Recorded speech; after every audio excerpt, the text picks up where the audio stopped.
Good afternoon. I know this is a small room and we're a small gathering, but we're being taped, are we not? Okay, so thank you. Thank you all for coming. I'm Dr. Marilyn Mobley, Vice President for Inclusion, Diversity, and Equal Opportunity, and a professor in the English department. And I like to add, and an alum. So my PhD was in 1987 from the English department. So I like to share that as well.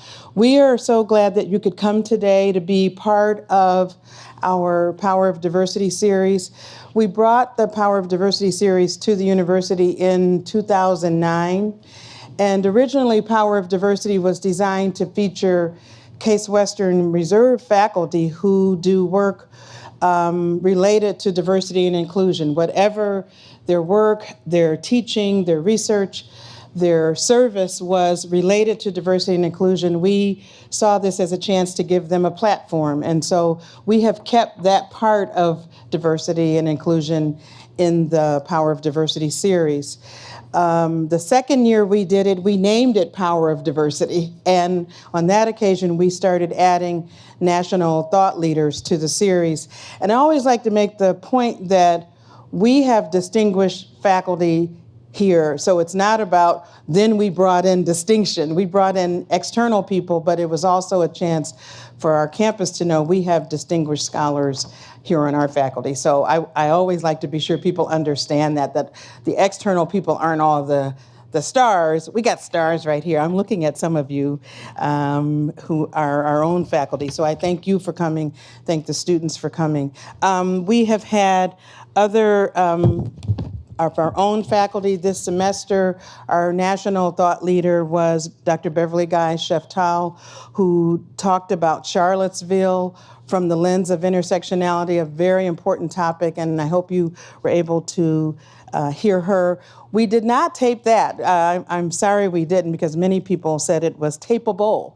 But in any event, the other speakers this semester are Molly Watkins, and I'm pleased to say Molly, representing International Affairs, is part of this series because last year we decided we also wanted to add members of our staff. So we know that members of our staff are also subject matter experts, often who don't get opportunities to share what their subject matter is and what they are experts on. And so we started that part with Dean Patterson in Student Affairs, who has a background not only in counseling, but in social justice, really good work that he was able to share.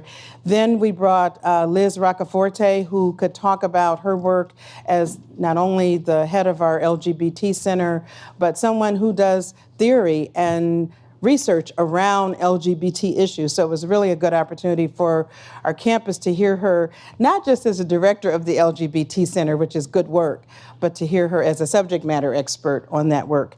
And then our last speaker for this semester is going to be Monica Webb Hooper, who is a fairly new faculty member in the School of Medicine, and she's been doing some interesting work as well. So her work is around tobacco cessation, research around tobacco cessation. So I hope you get a chance to hear the other speakers. And the only other announcement I have is that we added to Power of Diversity something we call Viewpoint Forum. We've done 2 so far. The first one was on affirmative action. The second one was on immigration. And our third one is coming up on Monday, October 30th. We had a slight change, and so we don't have a flyer for you today. But we have some really good speakers who are still on board, and it's going to be Monday, October 30th, 12 to 1:30. We will be serving lunch. Today we only have refreshments. We'll be serving lunch then. The topic is free speech, understanding our rights in troubling times. And if ever there is a topic in higher ed that is important. How about that? I'll say the word important right now. And so this is going to be here in Ballroom A. So if you can join us and tell your professors, tell your classmates and members of the staff to join us as well.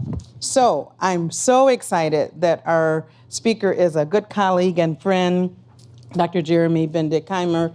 and he is our Beamer Snyder Professor in Ethics in the university's Department of Philosophy. He's a graduate of East Hill Cooperative School in Ithaca, New York, Hartford High School in the Mohawk River Valley, Yale College, and the University of Chicago. Some people don't go all the way back to high school, so this is pretty cool. We're going to see if he'll tell us more about that. He also studied at the Lycée Corneille in Rouen, France, and I'm sure I didn't say that right, but it's okay. Sounded okay. Bendik-Keymer practiced experimental education at Colorado College, the American University of Sharjah in the United Arab Emirates, and the Jesuit College, Lemoyne, before returning to Cleveland, his hometown. He's the author of The Ecological Life, Discovering Citizenship and a Sense of Humanity, and Solar Calendar and Other Ways of Marking Time. You will love his titles. Both publications are written in experimental styles on the border between academics and literature. He was also on the research team for We Are All Explorers, Learning and Teaching with Reggio Principles in Urban Settings, which explained the amazing work of a Head Start program in Chicago. Finally, he co-edited Ethical Adaptation to Climate Change, Human Virtues of the Future. You hear what I'm saying about these titles. They just make you want to run and get the book and find out his spin on it. In addition, Bendik-Keymer has written numerous articles and op-ed pieces. Last spring, he wrote 2 pieces for Efflux Conversations entitled The Neoliberal Radicals and Democracy as Relationship. I love it. Earlier in the year, he wrote an article about the art of protesting, which discussed how protests can be reimagined. A follow-up to that article appeared in The Conversation and was later published in the Good magazine, Raw Story, and Business Standard. Bendik-Keymer also hosts the Ethics Table Chew and Chat monthly discussions, something I've been to a few times. The lunches are held on Fridays during the Common Hour and provide an opportunity to discuss various ethic, social justice, and social issues. At CWRU, he has served on the Diversity Leadership Council, which I chair, the Ad Hoc Committee on the Bias Reporting System, and he's organized events such as A Color Removed, a socially engaged art project on race and the right to safety. And this past weekend's Decolonizing Cleveland, led by elders from the Cleveland Native American community and a visiting scholar of the Citizen Potawatomi Nation. I got that right, I think. It is my pleasure to bring to the podium my friend and colleague, Dr. Jeremy Bendik-Keymer. Thank you so much. You're welcome, my friend. Here. Okay. Oh, thank you. All right, thank you very much for coming. I'm going to start with just some thanks for people. Can you hear me all right? Okay, it sounds a little echoey up here. It's good? All right, cool. So I want to first start by reminding us that Cleveland was originally, Cleveland in the United States of America was originally the lands of other nations, older nations, and that we have inherited this land thanks to the sustenance of the land by those older nations. And I also want to give thanks to the Native American community in Cleveland, which has maintained the philosophy and practices of respecting the land that we're on. Then I would really like to thank Janetta and Meryl for your work and for this series. I'm trying to actually, this talk is designed just for this series, and in particular as a second installment or a second perspective on intersectionality, and also as my heartfelt way of thanking you for this series. This is a very strange series. Whenever I come out of one of these talks, I always feel very emotional. And that, I think, speaks to something very powerful about diversity. And I would like to try to give my take on what that is today. I'm sorry, I'm going to give a lot of thanks because I think that's important. I would also like to thank Carlos Lewis Miller, who I don't know if he could make it today. He's part of a discussion group that spun off from the ethics table up in Coventry called the Moral Inquiries. It's open to the public. And hey, Don is here. Hey, it's great to see you. And Carlos gave this great talk on led a session on cultural appropriation 2 weeks ago. And it was really, he's an anthropology student here, an undergrad, and it was an amazing talk. And it also helped me formulate some of the thinking that is behind this attempt at an argument. I want to thank the Beamer Schneider Professorship for its support of the programs that I carry forward. One of the products, or one of the things in the handouts, is a statement on the professorship about how I'm hoping that the professorship will be part of developing our undergraduate experience here. And Lee Thompson, who's here and who's been very formative in developing that experience, has been really open to this kind of feedback, and I appreciate that. And I'm having this moment to talk your ear off a tiny bit about my perspective on how important it is to have ethics in the undergraduate curriculum. So I think of this series as part of the learning environment of that. Hey, it's nice to see you. Getting there a little bit more, I want to thank my mother and my father, who are both senior citizens and are watching this on live stream right now. They wanted to be here, but my mother's been going through some health stuff, and so I would also like to just send my version of prayers or good wishes out to her, and I wish we would too.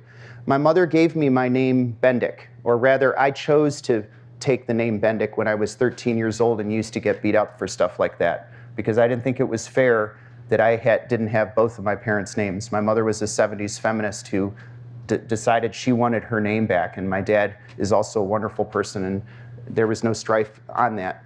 But part of my name is my mother's name, and it's very important to me.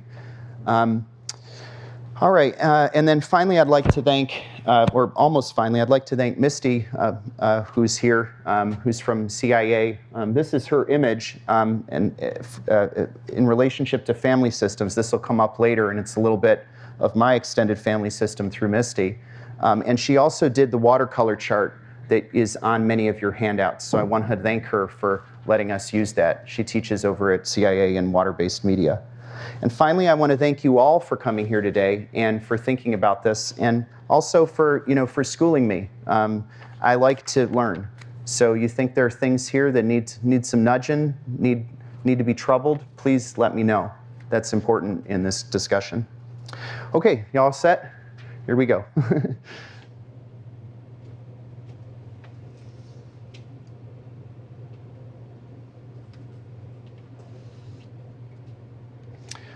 All right, what I want to do today is simply give a take on intersectionality that also basically troubles the concept of identity.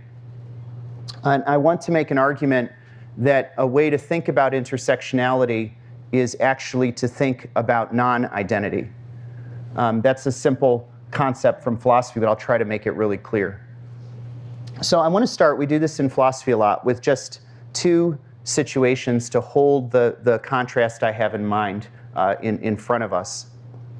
The first is a situation where, you'll see there's going to be an example for this later, where somebody says, hey, I'm a woman, you're a woman, we can relate.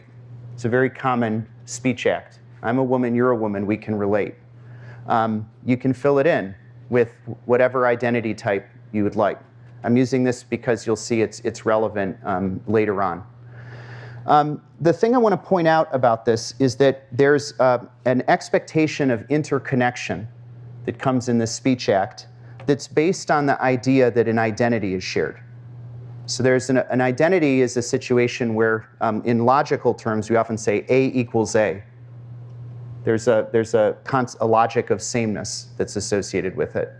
So when someone says something like that, and this has nothing to do about their motivation, which is very often well-meaning, the interconnection is based around the idea that there is sameness there. And it's a claim. It's saying, because I see you as X and I see myself as X, we should be able to relate. Okay? Now, next to that, I just want to give a different basic situation to think about. And it would be the claim that goes like this. And this is not the way we often speak, or if we did speak, it would probably be with some music in the background. But it goes like this. I'm lost to the world. And then says, how are you lost to the world? Okay, I'll explain the poetry that I hear in the expression lost to the world in a little bit. But I'm lost to the world, how are you lost to the world? Notice that this is not a claim between two people. That's not an assumption of an identity that claims a relationship. In fact, the speech act is a statement about one's experience and a request from another to see if the other may have a viewpoint on that experience or on their own experience. Okay? I'm going to suggest that this basic formula, I'm lost, or I should say formulation, it's not a formula. I'm lost to the world, how are you lost to the world? Or how do you relate to that? Or how do you feel about that? If you want to make it a little more colloquial. That is the basic form of what I understand to be intersectionality's disruption of identity. And maybe in Q&A, you can school me, and I can talk a little bit also about my my understanding of intersectionality research, which is, of course, incredibly complex and really rich and growing right now. But my understanding is that in intersectionality, and here I'm drawing on the work of Christy Dotson at Michigan State University, who self-identifies as a black feminist epistemologist. Intersectionality points to what she calls multi-stable oppression, which is a way of talking about how it points to a situation where you can't just assume based on a certain identity claim that oppression is such and such a way, but that you can assume that the terrain is so variegated in many situations that oppression will appear in very different ways from very different viewpoints, and that none of them is privileged, and all of them need to be part of the process of talking about dealing with oppression. And she says that when you understand intersectionality as a disruption of identity or an acknowledgement of what she calls a multi-stable oppression, then she says it creates, and I love this expression, an open consolidation process, which is just simply the idea that it creates a situation where people from different viewpoints have to have their testimony be validated, and people have to come together and construct the complexity of the terrain of oppression. Okay, so I'm lost to the world. How do you feel about that? Are you lost to the world? That's an invitation to an open consolidation process rather than an identity claim. Okay. So now I just want to illustrate these concepts by drawing reference to a controversy in the art world that was also has also been an important controversy in an era in which we're dealing with white supremacy. And this is the controversy surrounding Dana Schutz's, who's a graduate of CIA, Dana Schutz's painting of Emmett Till that was in the Whitney Biennial this past year. Are you roughly familiar with that event? I'll explain it a little bit. I'm not showing it deliberately. That's going to be important to what follows. What I will show in a minute is I will show Parker Bright standing in front of the painted face of Emmett Till, and that's also deliberate, what I'm showing, the way Parker Bright is in front of the face. But here's the situation. Dana Schutz, who is a recent mother, and who does, you can see her work over at CMA. She does really surrealistic, bombastic, alive, jubilant kind of dreamscape scenes. Some of them are disturbing, like a nightmare, but they're never really one-sided. They're very, they're up in the air, moving around. She did something very different, which I think is a signal of how much she was trying to do something earnest here. I believe her when she said she was well-meaning. And what she did is she painted, she recreated the perspective that Mrs. Till had created for the photographers when her son's body was displayed in the open casket after his murder. And she recreated it as a semi-abstraction.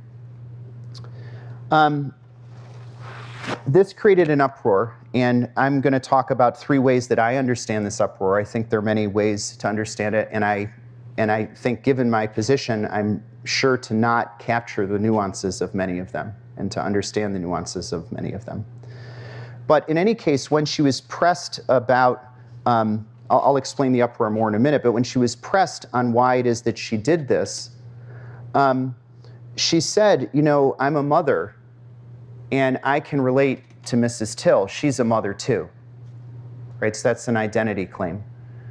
And in doing that, I think that she showed some of the dangers that happen when we don't take intersectionality as an open consolidation process seriously. Okay, so what happened is, I'm going to explain it first, and then I'll show the photo of Parker Bright, who's a black performance artist and gestural illustrator in Chicago. But in doing what she did, some things emerged in the process of the uproar around it. Hannah Black, who's a Berlin-based artist, published this led the way on an open letter to have this painting taken down and burned. And Hannah Black lives in Berlin, so you can well believe that she understands the connotations of burning art, right? This is something the Nazis did. So it was a very provocative statement that she made in order to try to throw into the public sphere the thoughtlessness of Dana Schutz's art. And the art establishment came back and insisted on liberal rights of free expression. Now, what I think is really important is that this entire debate seems to not have understood where community is. And so let me just say 3 things that seem to have been made possible by this identity claim that Dana Schutz made when she tried to create interconnection through an identity claim. I'm a mother, Mrs. Till is a mother too, I can relate. The first is that you find out that she didn't have what I call communal family processes in the making of her art. So that's why, one other reason why I started with Misty's portrait of her lithograph of her grandmother. Dana Schutz apparently did not talk to the family, the Till family, to find out where they were with her idea for an artwork. She seems to have not talked to many of her friends in the community, and I'm sure she has many black friends, many friends focused on decolonial studies, and I mean, New York is a rich place for these kinds of discussions. She didn't seem to have talked about that on the front end. And on the back end, she didn't seem to have invited that the artwork could become something else in a critical conversation process. That, for example, she could ask what the family would want to do with it and let the family do something with it. Or that she could actually have not just a kind of panel at Whitney where people critique and then it's all kind of managed, but she actually let something risky happen in the community as a response to the uproar. So on the back end and on the front end, she didn't think of this representation that she made as something that needs to engage in a communal process. And I think that's a sign of an identity claim. You think you have the logic, so you don't need to engage in community. Whereas the intersectional logic I gestured to is formed grammatically in the form of a question that starts by actually being vulnerable yourself. I'm lost to the world. How do you feel about that? Where are you coming from?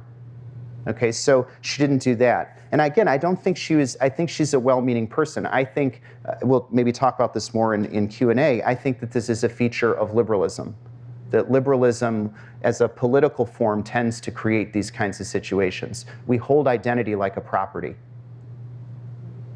so we own it, instead of thinking about it as a relationship. So the second thing that I think that she seemed to have done is that she owned what I'm going to call the matrilineal transgenerational trauma of colonial grief. She owned the matrilineal transgenerational trauma of colonial grief. Meryl, I've been wanting to talk with you about this. We haven't had a chance because I want to talk about Toni Morrison's Beloved in this context. But by saying, I'm a mother, you're a mother, and not putting in the classic extra intersectional category. And you're a mother who has had to deal with your son in a racialized Middle Passage colonial history of lynching and of violence against us. She erased that entire history. And so she didn't mean to do it, but she reproduced colonialism by doing that. It was a violent erasure. And it's very hard, I'll just say, as a white person who's tried to learn, a white man who's tried to learn how to be thoughtful, of course it's hard. Your privilege moves around, and you need to be decentered and off-centered and thrown back on yourself and schooled. But the form of the identity claim makes that hard to do, because it's an assertion that you own, rather than the other form, that what I take to be the intersectional form, which is to lead with vulnerability and to open and to have that be open as a question that the other person fills in, or other people fill in, not yourself. So that's the second thing that she seemed to have done. And the third thing is that, and I heard a lot of this when I was talking about this. I talked a lot about the background to this. This thinking is the culmination of a lot of conversations with Black artist friends in New York, with Black and gay artist community in Pittsburgh, and in all sorts of discussions that have happened around the art world after that. But one of the things that came up is that she also undermined what I call overcomingness, right? Which is the category of the opposite of being a victim. Overcomingness is important. Mrs. Till's act strikes me as, I don't really have words for it, which I think is a sign for how strong it is as an act. But it is not an act of victimhood. And by her repeating this, what she did was she recreated victimhood, and in particular, and now I'll put Parker Bright's photo on here after I say this, she recreated exactly what is referred to in the literature as a Black Death spectacle, which is the point of white supremacist violence against Black bodies, to show the victimhood that is possible when power is exercised on Black bodies. So she actually recreated that. It's as if she had recreated a tree, a lynching tree, by doing that. So let me show you what Parker Bright did, because I think it's a great way of seeing. I think that I've come to think that what he did was really, really, really amazing. I just start appreciating it more and more.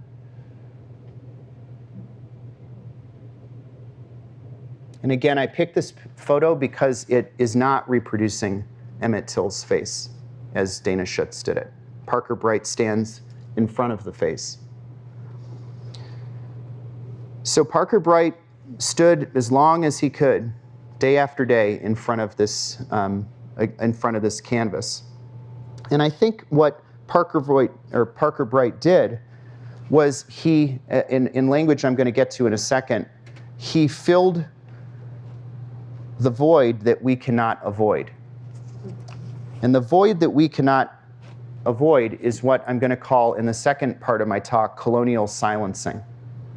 It's a way in which colonial systems make it so that it's hard for people who are not critical of those systems to actually understand what's going on, the ways that they're reproducing the system.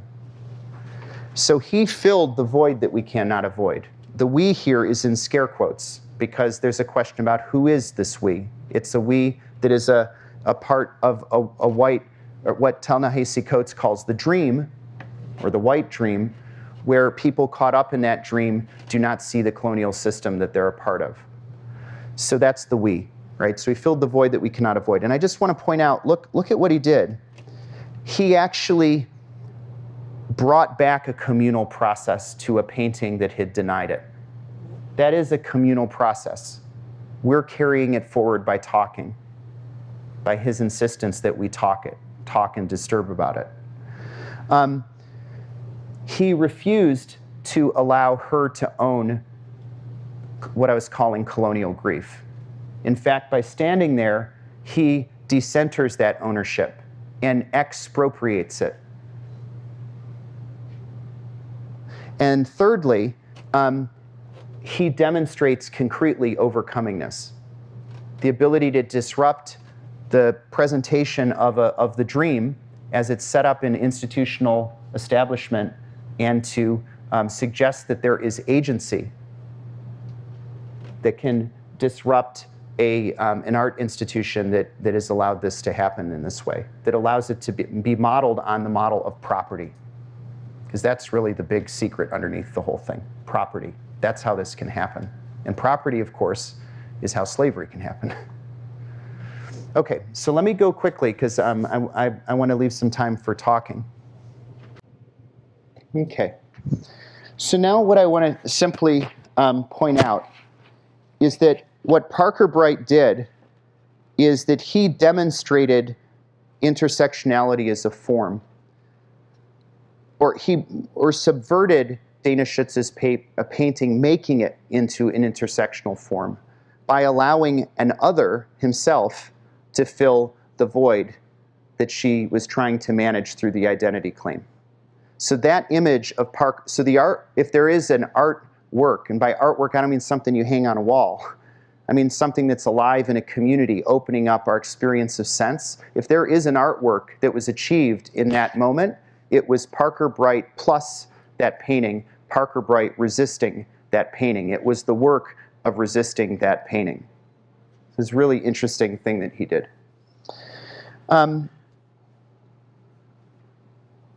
So I just briefly now want to say something else, which is I want to switch a little bit now to, I'm going to move toward a discussion of culture and of diversity, and that'll be the end of the talk.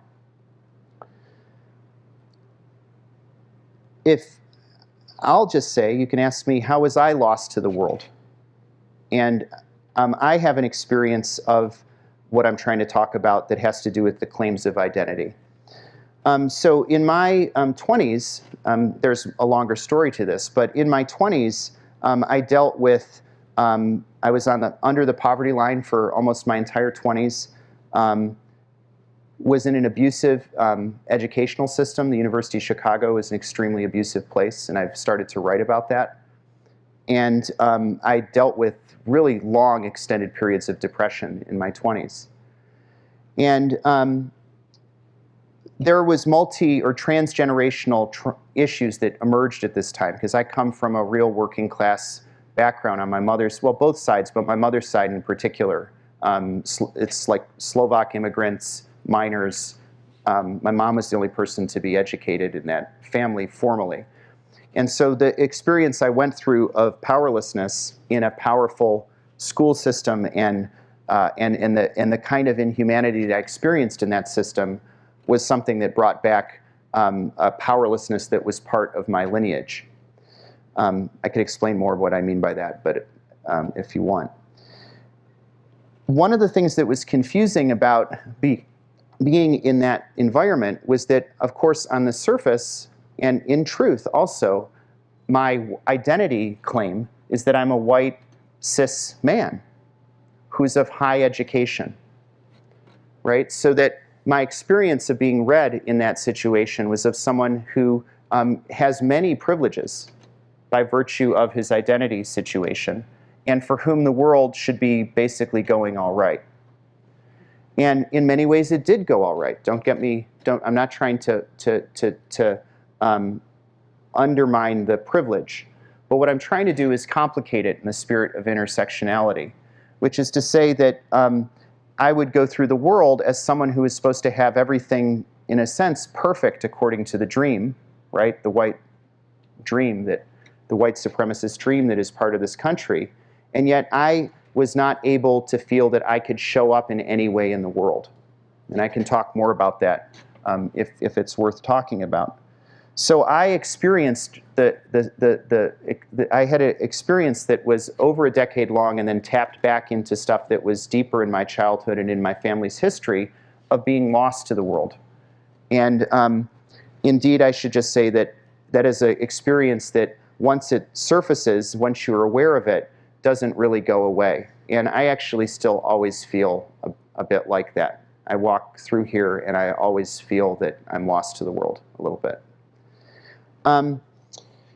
Anyways, I think what's interesting to me about this experience of being lost to the world, of seeing the way that identity creates a mask or a cover over the possibility of real human connection, is that it started to help me think about what I can do with my imagination. And so here's where I want to make an argument for one other piece in the intersectionality discussion. When I reference the power of imagination in the title, I don't think of the imagination as creating a fantasy, another identity. I think of the imagination as powerful when it holds the void as real. When it says that the void is not a fantasy, the void that I experience in which I am lost to the world is real.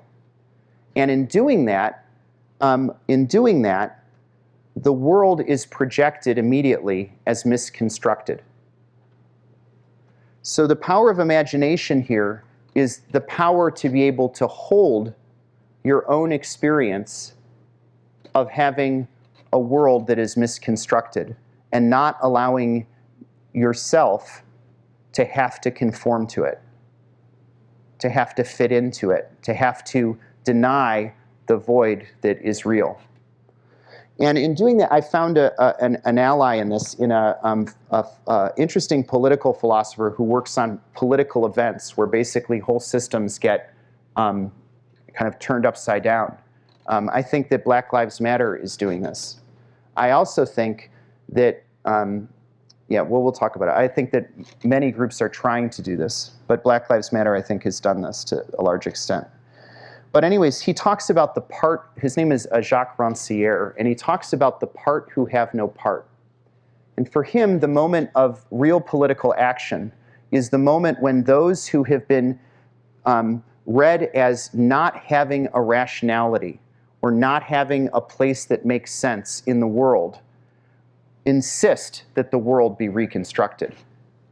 And this is what Christy Dotson, whom I referenced earlier, calls epistemic silencing. So that the moment for Rancière of politics is the moment where by holding the void as real and the world is misconstructed, one insists on a world that be actually radically reallocated and changed. And so this to me was a very important moment. Now let me just finish, so we have 15 minutes to talk. In a longer talk, in a longer discussion, I would then start to fill in what I'm saying with reference to this great conversation that came out of the work that Carlos did at the Moral Inquiries.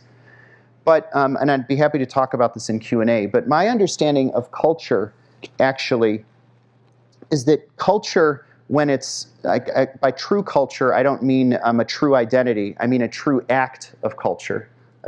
That when culture, when it's true to itself, is a way in which we propose a world. We actually propose a we that allows us to actually find context to our striving, our flourishing. So that culture is not something that you carry, it's something that you're a part of and do with other people. And the hope is that it creates a context in which you can say, this life is good, this life is not going so well, this is where justice is, this is not where justice is. So culture is what we call in philosophy collective proposition. It's always as if, not because it's fake, but because it has idealism and it has what's called an oughtness in it. It demands that a world be good enough for us. And the thing about culture is that in proposing a we, it can't presume. It has to deal with the fact that in proposing a we, it presumes a we, but in presuming a we, it could undermine the very possibility of a real we. So the heart of culture is exactly the form that's found in intersectionality. Because the danger of culture is that in proposing culture, we end up engaging in epistemic silencing. And so anyways, this entire experience I'm trying to talk about, to me, helps provide an insight into culture, which is based now in this form that is found in intersectionality, intersectionality now becomes the key or the core to culture. And what I call this, I'm going to make good on my promise to finish in 2 minutes. So I'll just mark this and we can talk about it. I call this form in culture that's based on intersectionality, I call it first justice. And I'm probably influenced by a Lithuanian French thinker named Levinas on this, but I didn't actually realize it until I saw Kevin sitting there who works on this. But it's this idea that justice isn't some balancing of goods in the first instance. It's more basic than that. It's allowing people, it's holding yourself ready to allow people to show up on their own. It's creating a space where people can show up. It's insisting that you're going to roll with it when you get disrupted when people show up. When, again, the part who have no part show up and trouble your world, trouble my world, for instance.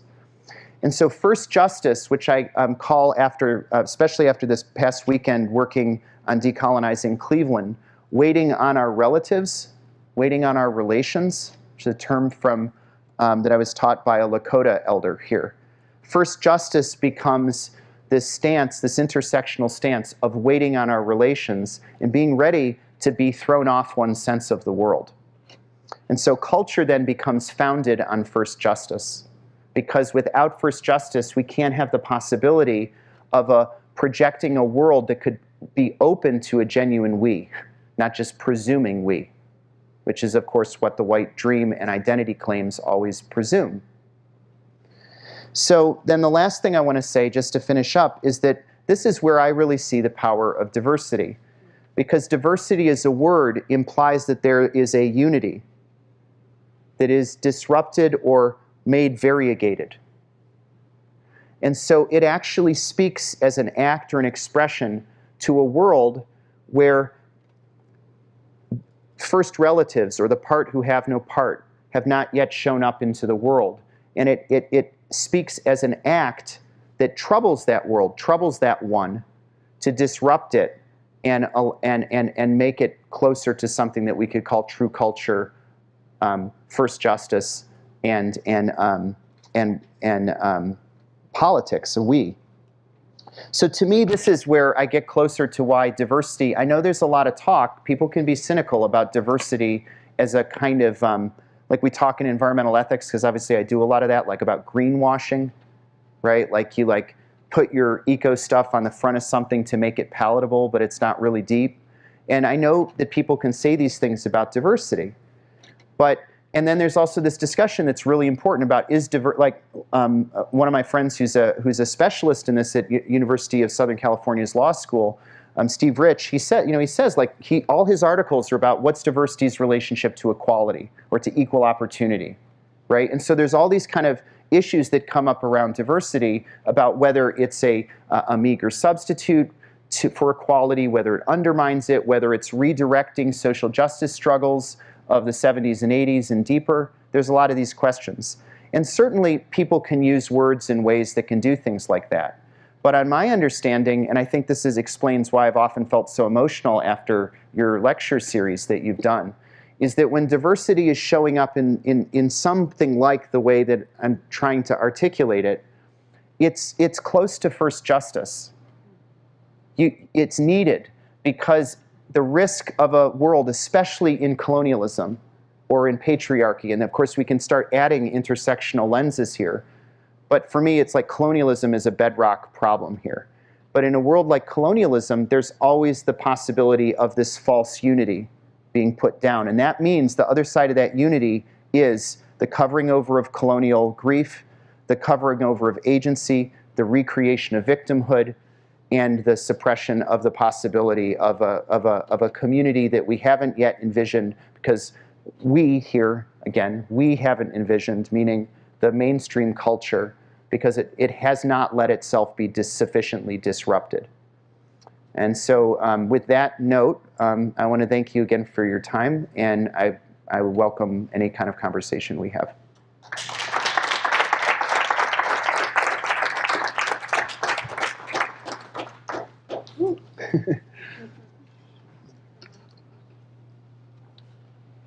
Gabby, here you go. Yep. I'm hoping that I can ask this question in a way that makes sense, because it's all jumbled up in my head right now. Would you tell everyone who you are I'm sorry. so people know who you are? Yeah. Hi, everyone. My name is Gabrielle, aka Gabby. I work in the Office for Inclusion, Diversity, and Equal Opportunity.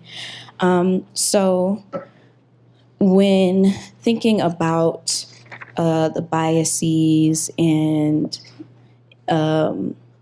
implicit and unconscious things that are kind of embedded in us, since they are unconscious, when other people bring those things to light, it often feels as if we're being attacked, because we like to think of ourselves as not really having bias, instead of being more open to understanding what you may have done wrong in a moment. So for Dana, I'm wondering, how could someone make an effort at obtaining first justice in this situation if individuals are so prone to being on the defensive? Yeah. Does anybody, I'm happy to answer this, but does anybody have a thought about this? Doesn't always have to be pink. This is a great question. This is like the question of identity politics, right? But does anybody have a thought about this? If you'd like to add? I mean,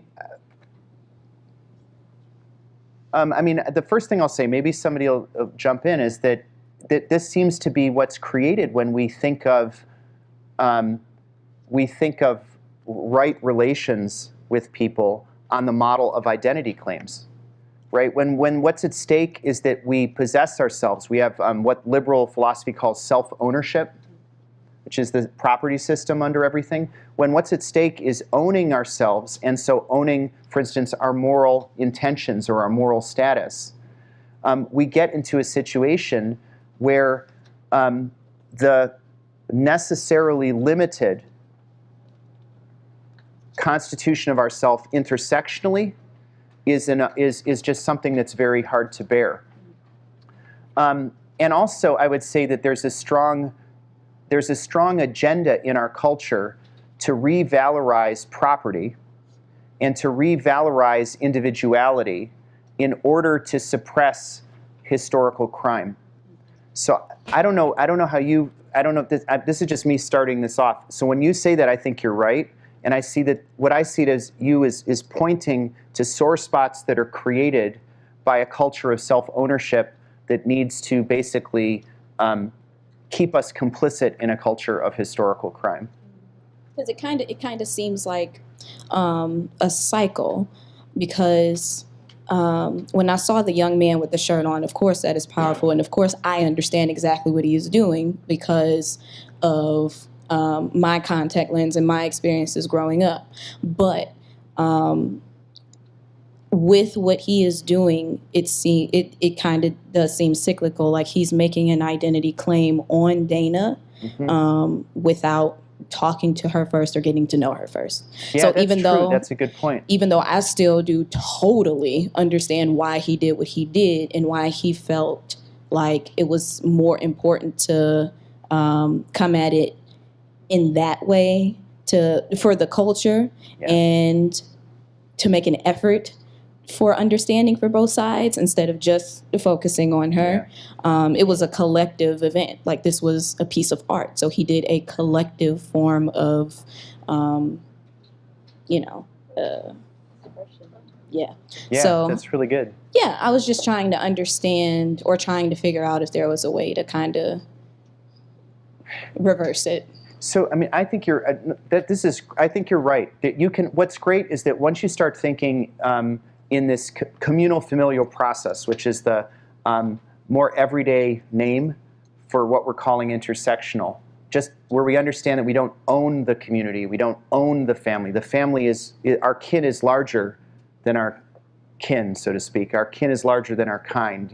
As long as we understand that, then I think it gets you thinking about what could be possible in a situation where it seems like the whole thing just goes straight to impossible, which is exactly what you're talking about.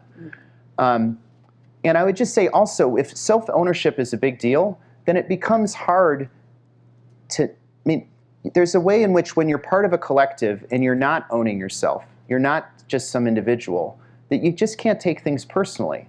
That's not the way to understand what's going on. You're part of a bigger process, and it happens to be passing right over you right now. So what's your response to that? You know, or what's my response to that? And so I think the invitation you have to, that there could have been much more of a communal process and people could have not taken it so personally, I think that would be really good. Yeah. Yeah, thank you. Would you please let everyone know who you are? Okay. Yeah. Hi, my name is Ayana Taylor. I'm just a community member, and I enjoy this series. So I'm back for the second one. Thank you. Thank you, Dr. Bendik. Okay. From Gabrielle's question, I'm not a philosophy anything. I studied engineering, so this is learning people for me, Yeah, but learning you had myself. that concept of, what was it, structure, and from last time it was Stress so good. versus strain. That was so good. Thank Stress you. versus strain. I feel is a good word to maybe describe what the question is. Triggers, people's triggers, and us tapping into them, and people sort of reacting and feeling those triggers. And is your response, Dr. Bendik, well, that's part of life, and accept that you have triggers, and that's just what happened that day, and to learn from it? Is that a fair statement of how to deal with these things that we realize are biases in ourselves? That's a start for me. A start. Yeah, I mean, I'd be curious, to hear how far people thought that kind of situation could have gone in a good direction. I see a hand here, because I'm actually interested in decolonizing museums, which means changing museum structure. And I think that what Bright was doing was suggesting, but our colleague over here has something. Yeah.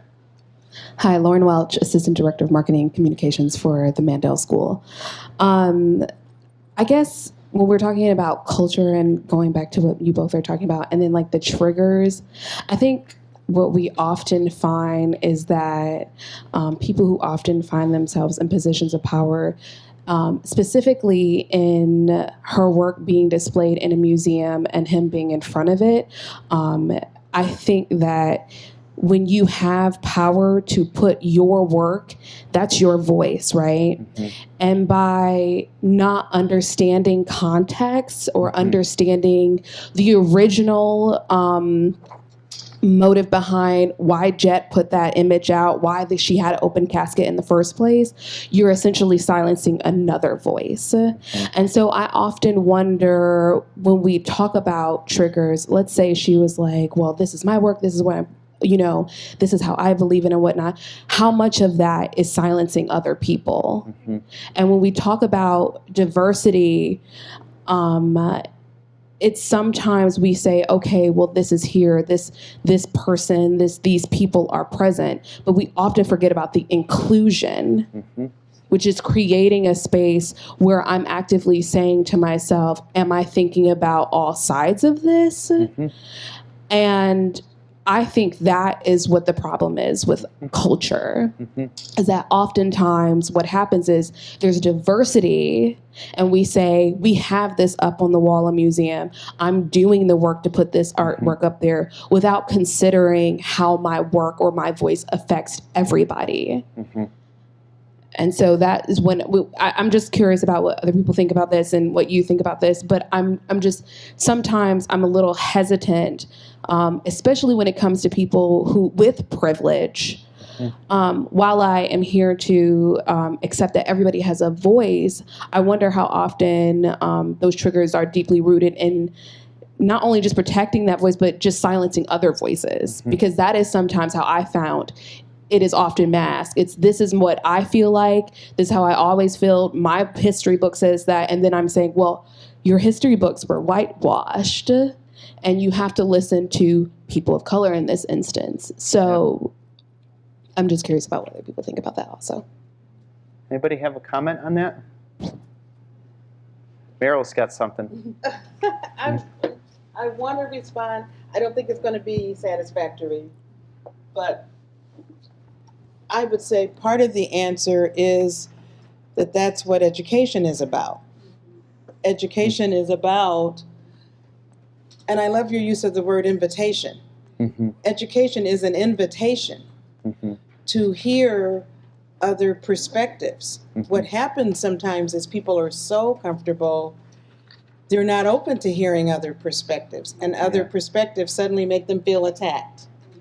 And so I would say this is why I've been thrilled that all of my adult life has been in higher education, because it means every day I'm entering the invitation and I'm trying to enter relationship with people. Yeah, That's right. that's what higher education is about. Yeah. But we're in a moment when people are so polarized in their identities that the invitation that you speak of is often forgotten. And if we think of education as this is the invitation, we're spreading out we're spreading the table for you. Mm-hmm.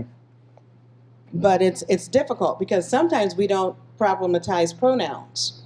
Right. So when we don't problematize pronouns, it's who's in the we, and who's excluded in the we gets lost. So I totally agree with you that in our office we think all the time about it's not just about diversity. It's also about inclusion. It's also about equal opportunity. It's also about social justice. In our office, we, in a sense, worry about this all the time. I mean, as a team, my whole team, Janetta included. So Janetta is responsible. We wouldn't even be here if it weren't for Janetta today. Absolutely. But the rest of my team is here. So Gabby and Regina and Gia and Christopher. So in our office, we're always thinking about how do we complicate this thing we're trying to do.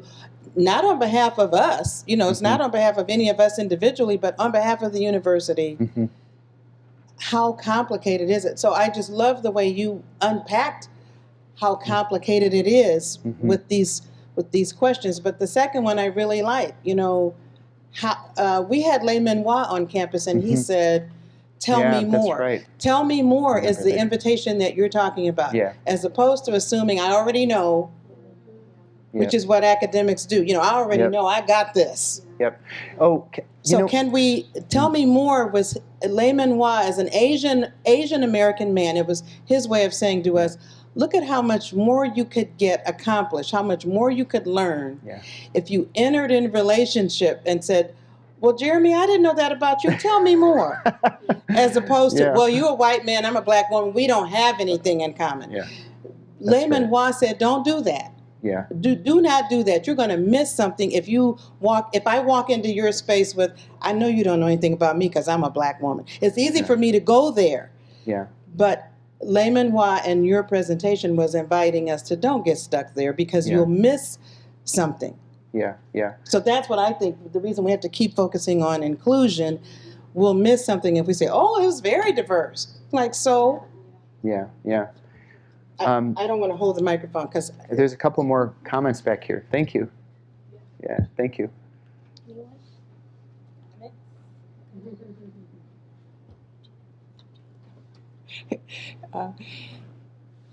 I'm Lee Thompson. I'm a professor in the psychological sciences department. And, as a psychologist, I have to also bring up this idea of the benefits of conflict in the first place. So this whole learning opportunity wouldn't have arisen if there hadn't been some conflict. And we tend to run and be afraid of conflict. And maybe the piece of this puzzle is to learn how to embrace it instead of running from it. And to be able to really look at it in a more objective manner as opposed to the emotional first reaction that everybody seems to have. So that sort of from a disciplinary perspective, I guess that's what I want to That is great. suggest. Hi, my name is Arlette, and I work in Twing Center. And I guess I'm thinking about the art piece, and I'm also thinking about like high school kids. And we're getting students once they get to college, trying to unpack them and figure out what they learn compared to what's happening through the years. Because I thought to myself, if I saw that art piece without that young man being there, I have to honestly say there's an innocence that comes with seeing that. And particularly if you're a person of color, then it's like, I don't even want to look at that. Like, why are they showing that, right? That's very weighted, because it's already enough to learn everything you learn through history and then through media and everything else, and then you see that in the museum as a kid. And then where we're at today. And it's like, how do we keep the discussion going, but with the understanding that before they even get to college, there's a whole K through 12 that are probably going on field trips and seeing that with no discussion, having all kind of emotions move through them, whether black or white or whoever, and not being able to understand why. And why when they get to college, why they don't want to be engaged in conversations after watching or seeing something like that. Sorry. Thank you. Hi, Regina Gonzalez. I'm with the Office of Inclusion, Diversity, and Equal Opportunity also. And I really appreciate everyone's comments so far. I'm also thinking about the art piece and kind of the overlapping spheres of, politics, identity, of course, political correctness versus expression. And, I have an art background myself, and also a legal background, which I know doesn't seem like that's in overlapping, spheres at all either. But so I'm looking at it kind of from those lenses, and also being a mother, right? Yeah. And just even reading the name, hearing the name Emmett Till, it stings, right? So I understand the importance in the art world of it's kind of no holds barred. No rules. It's a lot of art pieces are meant to provoke, whether it's discussion, feelings, what have you. And so that was not Dana's intention.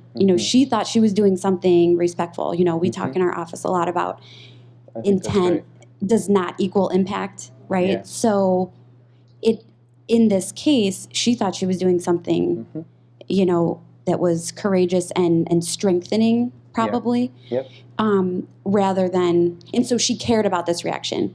There are had she had a different intent just to create something that was sensationalizing, the history, that's another sphere that's overlapping here. So then she wouldn't care about the impact. Yeah. Right? So I agree. It's so complicated, and I love the way that you presented it to us. And it's really fascinating. I'm going to go back and read more about everything.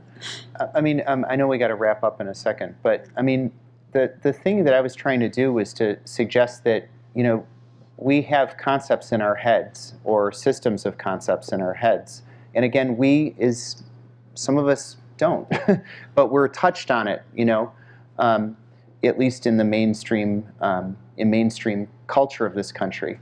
And one of the most common ways of organizing the we is through the liberal identity claims, through the interlocking discourse of identity claims, self-ownership, individualism, and actually the state behind it all as a way of sorting things out. And so I was just trying to suggest that, if there had been a slightly different understanding, maybe in her mind, but maybe in the minds of, actually, I was more interested in the art establishment around her. And the people who came out in Washington Post and New York Times and so on to basically just line up behind her and reassert freedom of speech. I think that there would have been a much more interesting discussion, not just about, what was going on there, but about what art could be. Because I think that really art, I agree with you on this, and the kind of art that I work on, it's a long process, and it's open-ended on kind of either front. I see there are a couple more hands, so I'm going to stop myself. Yeah. Sorry. So I'm also in the Mandela School. Do you have a pass it over here? Yeah. Sorry. My name's Aviva, and I'm in the Mandel School as well. I'm a doctoral student, so I teach in the master's level. So everything you're talking about, I'm trying to also think about the students and the students' experience with it. And I am not art inclined at all, but I do things like asking students to use blank paper while we're doing lectures, human rights suppression course, what are you thinking, what are you feeling, write it down. We've done some work like that. And I think what I was wrestling with as a social worker was exactly what I'm going to forget your name, but what you had brought up about, sitting with the tension. Yeah, so when you conflict. recognize something in yourself, we say, well, sit with it. What does it make you feel? Talk about it, articulate it. And it's very much like a social workery thing. So I resonate with that. But when you brought up the language around first justice, that is not something that I have heard before. And so we talk about equity and equality, diversity and inclusion, and all of these binaries. I'm very curious, and I know it's potentially opening a can of worms, but as we bring it back to the classroom, how do you see that being incorporated into the classroom? Tell me more. I'm very curious at what that could look like here. I know we have to stop, so I'd like to get we got 10 minutes. We got 10 minutes? Really? Okay. Let me just say one really brief thing, and then I saw two other hands, and then maybe we'll stop for the day. But I mentioned, it's probably the book it is the book I'm the most proud of having worked on. I was just part of a research team. I wasn't an author on this book. We are all explorers, learning and teaching with Reggio principles in urban settings. Teachers College Press, 2008. It's an amazing book. I used to like the ethics table fellow Sue was here the first year we read it. Wasn't sure, like it was kind of a complicated book to read, and sometimes I would have it in classes, and it's weird because it's a book about a K through 12 a pre-K approach. So what's the point of having that in a college classroom? But the Reggio approach, which is it's just a name of approach that was developed in a city in northern Italy as a response to fascism, actually, by a very socialist part of the country. And it's not like Montessori. It doesn't have a stamp. It's just called an approach, and people modify it. It uses emergent curricula, which is a term in philosophy of education for a curriculum that isn't set content-wise in advance. What you do is at the beginning of every year, you equip everybody is equipped, and it's not just students, it's staff, it's parents, they call it parallel process. It's amazing. And you equip everyone with the capacities to explore the world and create. It's not just critical thinking, it's also creative thinking, which is something we don't talk enough about. And anyways, then and then they have it set up so that the teachers are listeners, and they reflect back to the classroom the common mind of the students. I'm going to go on and on, so I'll just stop on that. But what it does is it does exactly what you're doing at a deep, formal level in the classroom, because you're not held to the property of an accreditation outcome that requires that your time is managed and that you can't go where people want to go. So it's a real deep problem in our school systems because of the way that the property system works in higher education. I mean, this is not pointing fingers at anybody. We're all part of it. It's really hard to figure out how to deal with it. But my suggestion would be to find ways within the systems we're in to make classroom more of an emergent process and less of a program, as in like a computer program. Well, computer programs can be emergent processes too, so that's not fair. But of a lockstep program. Can you say the name of the book one more time? Yeah, it's called We Are All Explorers. Yeah, it's a great book. Anybody want to finish up? Yeah. So I just am curious. When I look back, I knew a lot of people had to leave. But I would like to talk to you more, I guess, after this, about the topic that Dr. Beverly Guy-Sheptal brought up, which is toxic masculinity. Because we're now pretty much a female space in here, except for you, Jeremy, and Christopher. Except for you and Christopher, and the person on the Edwin. Okay, so we got a few brothers holding it down. But so thank you for raising this topic. But I just think this topic has tremendous implications for men of all backgrounds, but particularly white men. Yep. And for us to talk about toxic masculinity in the context of what you're talking about almost takes us back to Gabby's question. How do we help those who cannot handle the trigger, cannot handle conflict, Yeah. and would rather leave the conversation than stay in the room Yeah. to handle it. And so your topic raises that for me, which is what constructions of masculinity are circulating in our culture right now that prohibit this kind of work? Because you're talking about work, and joy, Bell Hooks talks about joy and struggle. If we could stay in the room and handle the conflict, we might arrive at some kind of joy, but we don't allow ourselves to do it. And I'm saying we, meaning our culture, which is primarily patriarchal and dominated. I mean, the art world is dominated by men. Oh, yeah. So part of what she was up against, white men. Yeah. So I'm just saying that's the other question that's in the room for me, and I appreciate how your topic raised this for us. We need to give him an applause. Okay. Thanks, Carol.